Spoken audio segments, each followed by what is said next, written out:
एक मेंढक तालाब में खुशी से कूद रहा था। बारिश हो रही थी और मेंढक पानी में खेल रहा था। फिर अचानक बारिश रुक गई और सूरज निकल आया। मेंढक ने आसमान की तरफ देखकर कहा, काश बारिश कभी न रुके, मजा खत्म हो गया। कुछ दिन बाद तेज गर्मी पड़ी, तालाब सूखने लगा और मेंढक परेशान हो गया।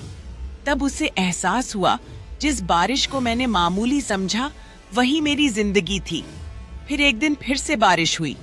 इस बार मेंढक ने खुशी से कहा, अब मैं कभी शुक्रिया करना नहीं भूलूंगा। बारिश शुरू होते ही मेंढक ने खुशी से कूदना शुरू कर दिया, पानी में लहरें बनाते हुए। चारों ओर हरे घास और पेड़ हल्की हवा में झूम रहे थे। तालाब फिर से पानी से भरने लगा और मेंढक ने खुशी से एक कमल के पत्ते पर नाचते हुए कहा, यहाँ फिर से जीवन है। मेंढक एक बड़े कमल के पत्ते पर बैठा हुआ है, खुश और आभारी दिखाई दे रहा है, क्योंकि चारों ओर बारिश की बूंदें गिर रही हैं, जो एक शांत और ताजगी भरा माहौल बना रही हैं।